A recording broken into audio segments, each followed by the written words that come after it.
আমরা যারা নবম শ্রেণীতে উত্তীর্ণ হই আমাদেরকে ইংলিশ গ্রামারের সম্পূর্ণ একটি নতুন টার্মের সাথে পরিচিত হতে হয়, আর সেটা হলো ট্যাগ কোয়েশ্চেন বা question tag.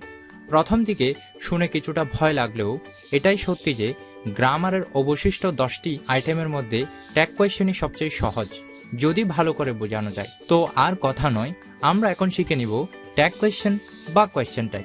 So let's get started.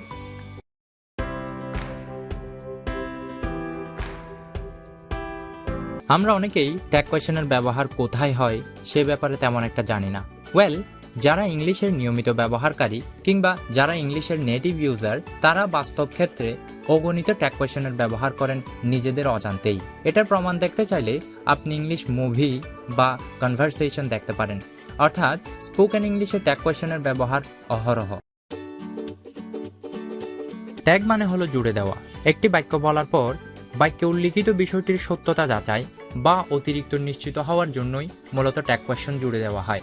যেহেতু বাক্যের শেষে এটি অনেকটা লেজের মতো লাগিয়ে দেওয়া হয়, তাই এটিকে টেইল কোয়েশ্চনও বলা হয়। ট্যাগ কোয়েশ্চন মূলত দুই ধরনের হয়, affirmative tag question, negative tag question. কোনো সেন্টেন্স যদি নেগেটিভ সেন্টেন্স হয় তখন অ্যাফার্মেটিভ ট্যাগ কোয়েশ্চন করতে হয়, আর সেন্টেন্সটি যদি অ্যাফার্মেটিভ সেন্টেন্স হয় তখন নেগেটিভ ট্যাগ কোয়েশ্চন ব্যবহার করতে হয়। যেমন she is not so beautiful, এটি একটি নেগেটিভ সেন্টেন্স, তাহলে এটির ট্যাগ কোয়েশ্চন হবে অ্যাফার্মেটিভ, অর্থাৎ ইজ শি, এখান থেকে নটটা বাদ দিয়ে দেওয়া হবে। আবার ইউ আর ভেরি ক্লেভার, এই সেন্টেন্সটা একটি অ্যাফার্মেটিভ সেন্টেন্স, তাহলে আমরা যখন কোয়েশ্চন ট্যাগ করব তখন কোয়েশ্চন ট্যাগটা হবে নেগেটিভ, অর্থাৎ আরন্ট ইউ, নতুন করে আমাদেরকে একটি নট লাগিয়ে দিতে হবে। আমাদের প্রথম টাস্ক হলো ভার্ব নিয়ে কাজ করা। নেগেটিভ ট্যাগ কোয়েশ্চন করার সময় একটা বিষয় মনে রাখতে হবে, অক্সিলারি ভার্ব এবং নট কখনো ফুল ফর্মে ব্যবহার করা যাবে না, বরং দুটোর কম্বিনেশনের মাধ্যমে শর্ট ফর্ম বা কন্ট্রাক্টেড ফর্ম তৈরি করে নিতে হবে। যেমন are not, has not, can নটের পরিবর্তে যথাক্রমে আরন্ট, হ্যাজন্ট বা ক্যান্ট ব্যবহার করতে হবে। এখন আমরা এক নজরে কন্ট্রাক্টেড ফর্মগুলো দেখে নিব।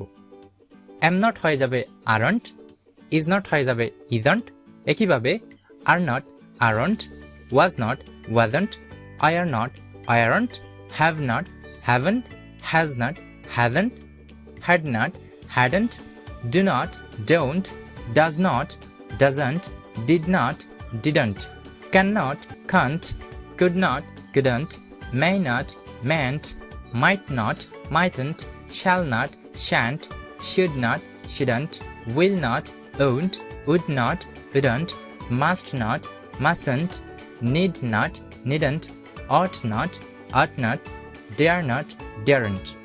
এখানের মধ্যে কয়েকটি কন্ট্রাক্টেড ফর্ম আছে যেগুলো তুলনামূলকভাবে জটিল হয়ে থাকে। যেমন এম নট হয়ে যাবে আর নট, এই বিষয়টা একটু ভিন্ন রকম।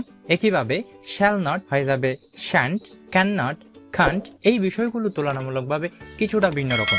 বাদবাকিগুলো প্রায় সেম নিয়মেই কন্ট্রাক্টেড ফর্ম ব্যবহার করা হয়েছে। আচ্ছা, যদি উল্লিখিত এইসব অক্সিলারি ভার্ব না থাকে তাহলে কি হবে? হ্যাঁ, সেক্ষেত্রে আমাদেরকে ডু, ডাজ অথবা ডিড ব্যবহার করতে হবে। এখন চিন্তায় আসবে এর মধ্যে কখন কোনটি ব্যবহার করব? এর উত্তর হলো, বাক্যে উল্লিখিত ভার্বটি প্রেজেন্ট ফর্ম হলে ডু, ডাজ এবং ভার্বটি ফার্স্ট ফর্ম হলে ডিড ব্যবহার করতে হবে। এক্ষেত্রে একটা স্পেশাল টিপ দেওয়া যায়, সেটা হলো V1 থাকলে ডোন্ট হবে, V2 থাকলে ডিডন্ট হবে, ভির সাথে এস বা ইএস থাকলে ডাজন্ট হবে। অর্থাৎ আমাদের ভার্বটি যদি V1 বা ভার্বের বেস ফর্ম হয় তাহলে কোয়েশ্চেন ট্যাগ করার সময় ডোন্ট ব্যবহার করতে হবে। ভার্বটি যদি V2 বা ফার্স্ট ফর্ম হয় তাহলে ডিডন্ট ব্যবহার করতে হবে। ভার্বটির শেষে যদি এস বা ইএস লাগানো থাকে তাহলে ডাজন্ট করতে হবে। উদাহরণস্বরূপ, I like him, don't I? এখানে লাইক ভার্বটি V1 অর্থাৎ বেস ফর্মে ব্যবহার করা হয়েছে, সেখানে ডোন্ট শব্দটা ব্যবহার করা হয়েছে don't I. They called me, এখানে কল্ড শব্দটি ফার্স্ট ফর্মে আছে অর্থাৎ V2, তাহলে আমাদেরকে ডিডন্ট ব্যবহার করতে হবে। সো উত্তরটা হবে ডিডন্ট দেই। শ্রেয়া রাইটস দ্য লেটার, এখানে রাইটস ভার্বটার সাথে এস বা ইএস যুক্ত আছে, সুতরাং আমাদেরকে ডাজন্ট বেছে নিতে হবে। ডাজন্ট শি, যেহেতু শ্রেয়া একটি মেয়ে সুতরাং তার জন্য প্রনাউন হিসেবে আমরা শি ব্যবহার করলাম। তিনটি ক্ষেত্রে উইল ইউ বসাতে হবে। নেভার বা ডোন্ট দিয়ে বাক্য শুরু হলে উইল ইউ বসাতে হবে। যদি ইম্পারেটিভ সেন্টেন্স হয় অর্থাৎ ভার্ব দিয়ে বাক্য শুরু হয় তাহলে উইল ইউ ব্যবহার করতে হবে। যদি let me, let him, let her অথবা লেট দেম থাকে তাহলে উইল ইউ ব্যবহার করতে হবে। কিন্তু লেটস বা লেটাস থাকলে সেক্ষেত্রে শ্যাল উই ব্যবহার করতে হবে। উদাহরণস্বরূপ ডোন্ট লিভ মি অ্যালোন, এখানে ডোন্ট অর্থাৎ ভার্ব দিয়ে শুরু হয়েছে, ইম্পারেটিভ সেন্টেন্স, সুতরাং আমাদেরকে উইল ইউ ব্যবহার করতে হবে। Never do the same mistakes, কখনো একই ভুল করো না, এখানে ডু দিয়ে এই ভার্বটা শুরু হয়েছে, সুতরাং ট্যাগ কোয়েশ্চন হবে will you. Open the door, এখানে ওপেন এই ভার্বটা দিয়ে বাক্যটা শুরু হয়েছে, মানে এটা ইম্পারেটিভ সেন্টেন্স, সে কারণে ট্যাগ কোয়েশ্চন করতে হবে উইল ইউ দিয়ে। আবার লেট মি গো নাও, এখানে লেট এর পরে মি ব্যবহার করা হয়েছে, সুতরাং হবে উইল ইউ। কিন্তু লেটস গো দেয়ার, এখানে লেট এর শেষে আস আছে যেটা সংক্ষিপ্ত ফর্ম লেটস, সুতরাং এখানে আমাদেরকে শ্যাল উই ব্যবহার করতে হবে। এবার সাবজেক্ট নির্ধারণের পালা।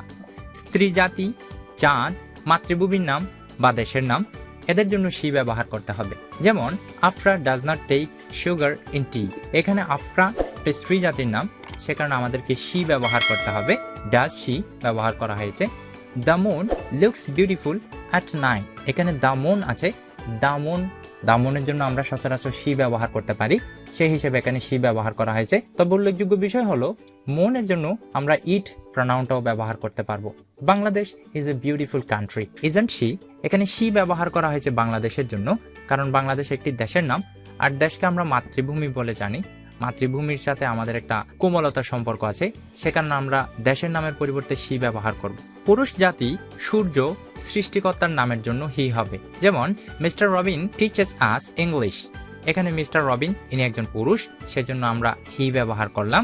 আবার দ্য সান ইলুমিনেটস দ্য আর্থ, সূর্য পৃথিবীকে আলোকিত করে, এখানে দ্য সান মানে হলো সূর্য, আমরা জানি সূর্যের জন্য হি ব্যবহার করতে হবে, সেই হিসেবে আমরা এখানে হি ব্যবহার করলাম। আল্লাহ ইজ অলমাইটি, এখানে আল্লাহর জন্য হি ব্যবহার করা হয়েছে, স্রষ্টার জন্য প্রনাউন হিসেবে হি ব্যবহার করা হয়, সেই হিসেবে আমরা হি ব্যবহার করলাম। তবে মুন এবং সানের জন্য আমরা হি বা শি এর পরিবর্তে আমরা এক কথায় ইট ব্যবহার করতে পারি।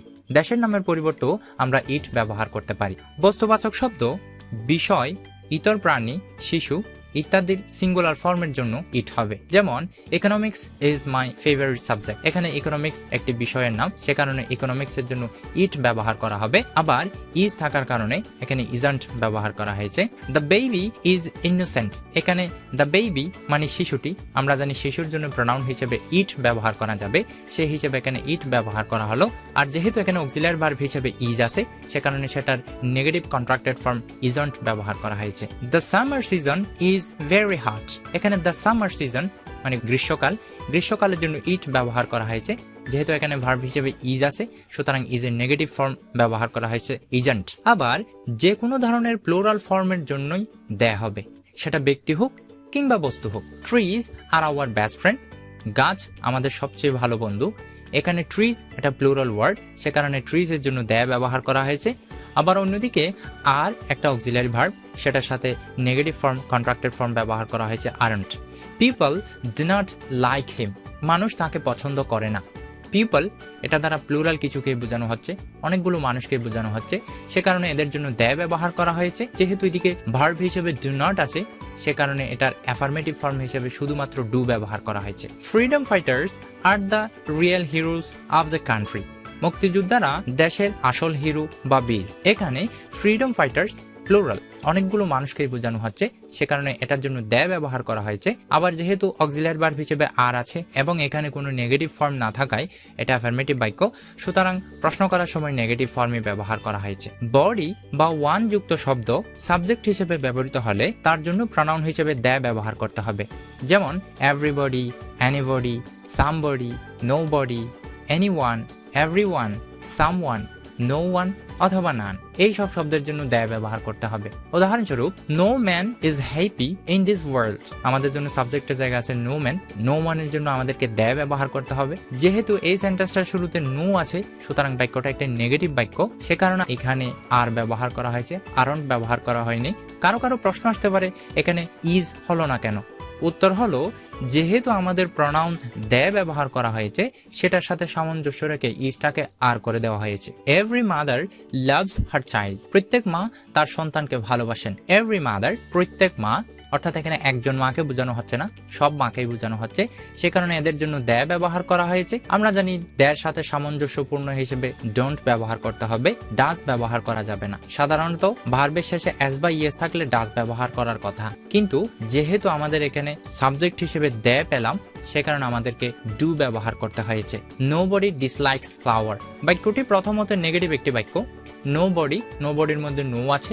আমরা জানি বডি যুক্ত সেন্টেন্স অবশ্যই প্লুরাল হবে, তাদের জন্য দেয়া হবে। সো আমরা দেয়া অনুসারে ডু ব্যবহার করলাম। তাছাড়া কিছু কিছু ওয়ার্ড বা ফ্রেজ আছে যেগুলো থাকলে প্রোনাউন হিসেবে দে বসে, যেমন either, all of them, some of them, some, each, many of us বা many of them, none of them, neither of them, every plus noun. এই শব্দগুলো যদি সাবজেক্ট হিসেবে ব্যবহৃত হয় তাহলে অবশ্যই তাদের জন্য প্রোনাউন হিসেবে দে ব্যবহার করতে হবে। Every mother loves her child, প্রত্যেক মা তার সন্তানকে ভালোবাসেন। Every mother, every plus noun, এভরির পরবর্তীতে নাউন ব্যবহার করা হয়েছে, সুতরাং এটা অনেকজনকে বোঝানো হচ্ছে। সো আমরা তার জন্য দে ব্যবহার করলাম এবং দে অনুসারে আমরা এখানে ডাজ ব্যবহার না করে ডু ব্যবহার করলাম। Many of us are unhappy in the world, পৃথিবীতে আমাদের অনেকেই অসুখী। মেনি অফ আস এটা সাবজেক্ট হিসেবে আসে, আমরা জানি এটা যদি সাবজেক্ট হিসেবে থাকে তাহলে আমাদেরকে উই ব্যবহার করতে হবে, এবং যেহেতু এই বাক্যটি একটা অ্যাফার্মেটিভ সেন্টেন্স সুতরাং আমাদেরকে নেগেটিভ আকারে করতে হবে আরন্ট।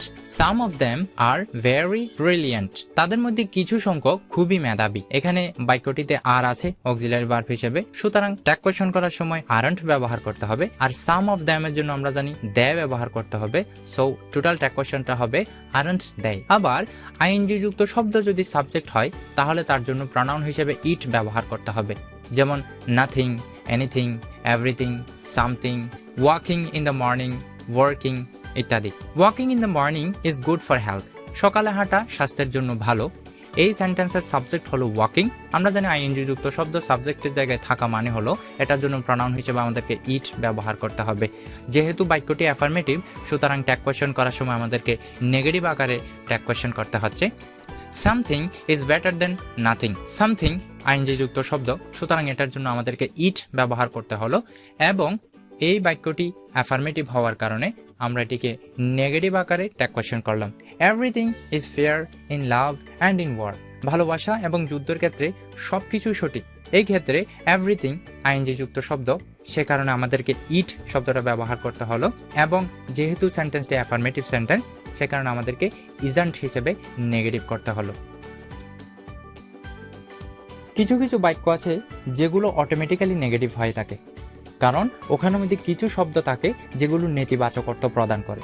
সেগুলো হলো নেদার অর্থাৎ দুটির কোনোটি নয়, নাথিং যার অর্থ হলো কিছুই নয়, নান কেউ নয়, স্কেয়ারসলি একেবারে নয় বললেই চলে, নেভার কখনোই নয়, রেয়ারলি না বললেই চলে বা খুবই কম, হার্ডলি না বললেই চলে বা খুবই কম, সেলডম যেটার অর্থ আগেরটার সাথে সামঞ্জস্যপূর্ণ। উদাহরণস্বরূপ a barking dog seldom bites, ঘেউ ঘেউ করা কুকুর কামড়ায় না বললেই চলে। এ বার্কিং ডগ এটার জন্য আমরা ইট ব্যবহার করেছি, যেহেতু এখানে সেলডম নামক নেগেটিভ ওয়ার্ডটি ব্যবহার করা হয়েছে সুতরাং আমাদেরকে ট্যাগ কোয়েশ্চন করার সময় অ্যাফার্মেটিভ ব্যবহার করতে হবে, অর্থাৎ আমরা ডাজ ব্যবহার করেছি, ডাজন্ট আমরা ব্যবহার করলাম না। হি সেলডম কামস হিয়ার, সে এখানে আসে না বললেই চলে, অর্থাৎ সে খুবই কম আসে, সে কারণে হির জন্য আমরা হি রেখে দিলাম, ডাজন্ট ব্যবহার করতে পারলাম না কেননা এখানে অলরেডি সেলডম নামক একটা নেগেটিভ ওয়ার্ড আছে। আমরা জানি নেগেটিভ সেন্টেন্সের জন্য আমাদেরকে অ্যাফার্মেটিভ ট্যাগ কোয়েশ্চন করতে হয়। He hardly tries to understand, সে একেবারে বোঝার চেষ্টা করে না বললেই চলে। এখানে হার্ডলি একটা নেগেটিভ ওয়ার্ড, সে কারণে আমরা বাক্যটাকে অ্যাফার্মেটিভ হিসেবে ট্যাগ কোয়েশ্চন করলাম এবং প্রোনাউন হিসেবে আমরা হি ব্যবহার করেছি।